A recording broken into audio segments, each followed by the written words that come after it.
This is the Harry Loomis Show. Welcome back to the Harry Loomis Show. Today is Wednesday, September 17th, and we are one day away from St. Louis Blues training camp starting. Time is coming up quickly for the season to get started. The Blues have their first preseason games Saturday and Sunday in Dallas, and then Sunday here in Columbus. Me and my girlfriend will be at that game. I'll be sure to be taking notes and might have a video about kind of what I see. Who knows who's going to be in that game, what kind of storylines they'll be following that. But today we got a couple questions that we're going to talk about today. Last week on Thursday, Jeremy Rutherford released these 5 questions on The Athletic. Some burning questions going into training camp that we're going to discuss today. And then there was one question for every team. I'm going to talk about the Blues question that was involved in that as well. And then we have some news that we're going to talk about. I have 2 videos coming out today. We'll expand on a couple of these in the other video, but we're going to start here at the top. First question is whether or not Jimmy Snuggerud can lock down a first-line spot. Snuggerud ended up being the first-line right winger for the playoffs and a majority of the end of the regular season. Looked really good to the right of Robert Thomas and Pavel Buchnevich. Had 4 points in 7 regular season games, and then 4 points in the playoffs, 2 goals. The playoffs, obviously a shoot-first guy, has a wicked wrist shot. I don't think the Blues have anyone with as pure of a shot as Jimmy Snuggerud, which is really exciting to see. And that's why I think he can lock down a first-line spot. Robert Thomas, as we know, is a pass-first guy, even though he's got 30-goal potential. Talk about that in my other video. But I think the two of them have worked well in the past, and I think to start training camp and probably to start the regular season, Snuggerud is going to be that first-line right winger. Obviously, he's going to have to earn it. The NHL schedule is unlike anything he's played before at the University of Minnesota. It's going to be a lot more grueling on his body. We'll see how he holds up throughout the season, but at least to start out, I like him as the number 1 right winger. And it seemed like Thomas enjoyed playing with him too. They had some chemistry right out the gate, and I think that's only going to expand. Expect Snuggerud to be on the first power play as well, just get even more chemistry. I wouldn't be surprised if they're playing with each other a lot to start the preseason, just to continue to get that partnership chemistry going. Second question is the second line center dilemma. We know the middle 6 centers will be Brayden Schenn and the newly acquired Pius Suter. The question is, in which order will they be in the lineup? I would assume Schenn is the second line center, at least to start training camp. We'll have to see. I would assume the second line winger is going to be Dylan Holloway and Jordan Kyrou.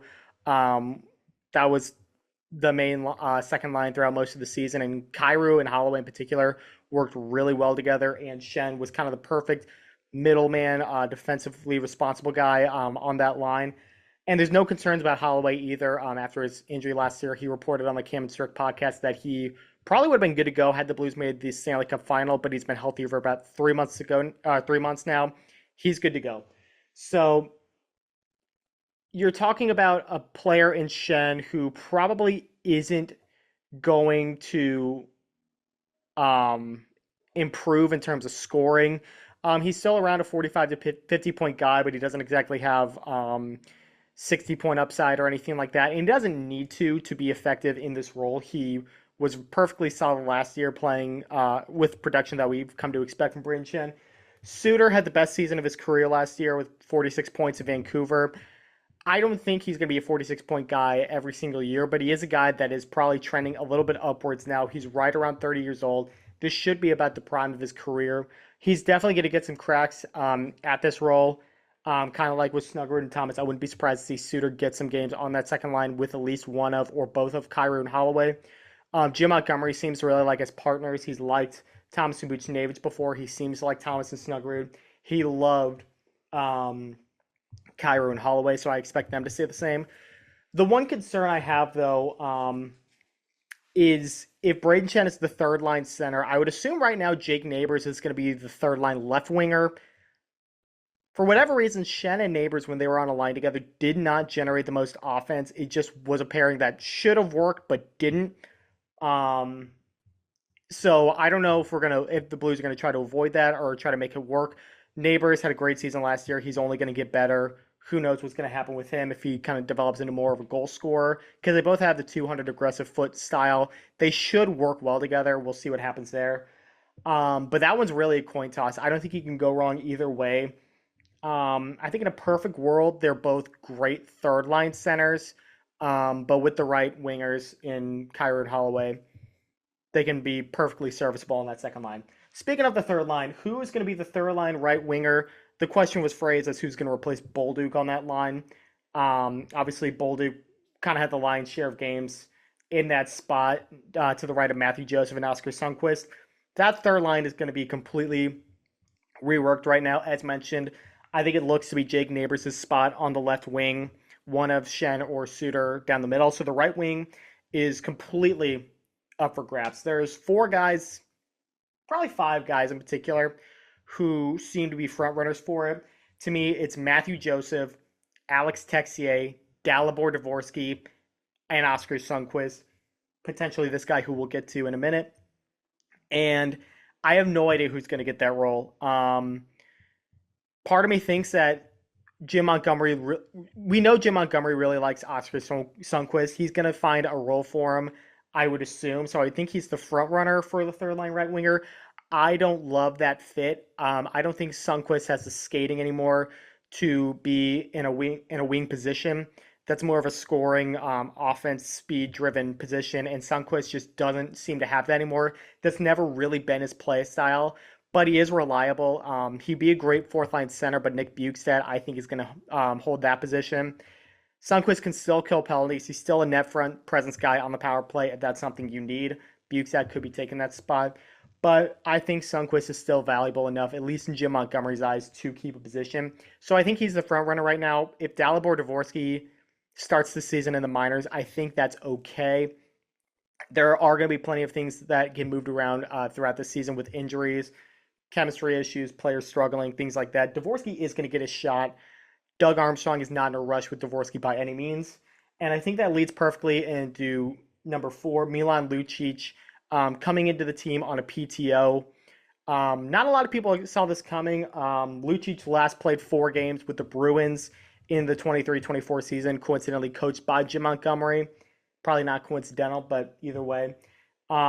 He had to leave that team with some pretty troubling headlines about him. I'm not going to get too far into that. That information's out there if you want to read it for yourself. But from the sounds of it, he's gotten himself fixed. He's made some improvements on his personal life. Doug Armstrong wouldn't bring in Milan Lucic on a PTO basis if he was going to be a problem. And Lucic is just a guy trying to stay in the show. Is he going to make the team? Right now, I would probably say no. But a couple things that are giving me pause. The way people talk about him, I listened to the Last Minute Blues podcast, Jeremy Rutherford, Donnie Fandago, Alex Ferrario. They all kind of sound like there's a chance Lucic makes this team. Cam and Strick podcast, they interviewed him as well. I think they could see a way where he makes the team. I don't see a way Milan Lucic starts the regular season with the St. Louis Blues unless there's a trade happening. We've seen this before. In 2021, the Blues signed James Neal to a PTO. He made the team out of camp. The Blues ended up trading Zach Sanford away to clear a spot, ended up getting Logan Brown, started the season in the minors, played some NHL games, scored some goals. But I think if that situation plays out here, the Blues are going to trade at least one of Matthew Joseph or Alex Texier, which seemed like a likelihood to start this the offseason to begin with. Right now, they're both on the Blues, but there is a bit of a logjam there. So if Lucic forces his hand and creates a spot for himself, probably on that third line or on the fourth line, which I don't know. I think Walker, Bjugstad, Toropchenko is pretty set to start the season, but things could happen. Lucic has an uphill battle to make this team, is my guess. Last question here: is Logan Mailloux ready for the full-time role?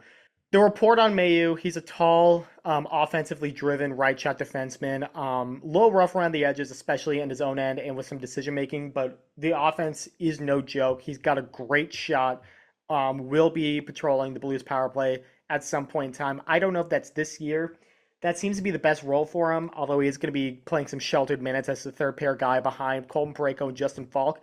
I think that's a good spot for him to get the line share of games. That third pair right shot defenseman role is really a two-man race between Mayu and Matthew Kessel, and Doug Armstrong even mentioned it in his media availability today. That spot right now is Logan Mayu's to lose.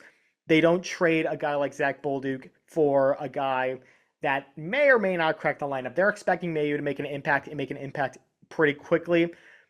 So the pressure's on, but the opportunity is there as well. That's been the biggest thing with the Blues the last couple of years. They bring these guys in, like Dylan Holloway, like Philip Broberg, these young guys, and they give them opportunities to succeed. It worked great last year. Mayu's going to be the big test this year, and I think it's going to work out pretty well. People around the NHL, GMs, executives really praise Logan Mayu from the sounds of it, and he's got his work cut out for him, but he's in a good position to have a really good coming out party this year. So that answers the 5 questions Armstrong had out last week. And then the Athletic put out one burning question for all 32 teams going into training camp. And for the Blues, it was about Pavel Buchnevich. Can he get back to his point per game ways he had his first 2 years in St. Louis? I think if you're looking at a point per game guy, my answer is no. Buchnevich kind of caught lightning in a bottle those first 2 years. 21 22 in particular, the Blues kind of came out of nowhere. They went from a team that didn't have a point per game player in almost 20 years to having 4 in one season. Tarasenko, Thomas, Kyrou, and Buchnevich all found that in 2022. That was just a magical year for whatever reason. 23, Buchnevich was hurt. Season was a disaster, but he had, I think, 67 points in 63 games. Last 2 years hasn't been that kind of production for Buchnevich. He's still around a 55 to 60 point player, and he's starting the first year of an $8 million contract. Buchnevich, I think, can get back to that 60 to 65 point range in the right situation. I think playing with Thomas and Snuggerud and getting first group power play time is going to be beneficial to him. And offense isn't the full story with Pavel Buchnevich. He's not a guy that's going to be firing one-timers on the power play. He's not a guy that's going to be going for breakaways or anything like that. But he is a guy who works his ass off every shift. He's effective in all 3 zones. He's a hard hitter. He's a good, responsible defender as well. And you're never going to question his effort. Sometimes it's production. Sometimes he'll make some mistakes there.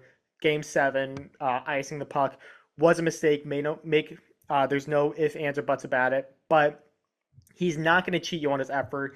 You can tell he wants to be here. He had an opportunity to refuse a contract and walk into unrestricted free agency this year or look for a trade. He didn't do that. He's in a good spot to succeed. This isn't necessarily a make or break year for Buchnevich, obviously, because he is making $8 million a year. He had some good moments in the playoffs as well, had the hat trick in game 3. I think we're going to see somewhere in between the first 2 years and the last 2 years of Buchnevich this time around. Like I said, 60 to 65 points is perfectly solid production for Pavel Buchnevich. He doesn't need to be your first, second, or third leading scorer. You have Thomas and Kyrou already. You have Holloway, who I think is going to have a really big year if he's able to stay healthy. Snuggerud, who knows what he can do as well. So the pressure offensively is off for Buchnevich, and I think that's a good thing for him. And the last bit of news, today the Blues signed Nathan Walker to a 2-year extension worth $887,500 per season. Great contract for Walker. He's earned every penny of it, probably earned more. He's been having to bust his butt the entire time he's been in the show with the Capitals and with the Blues, playing on 2-way contracts.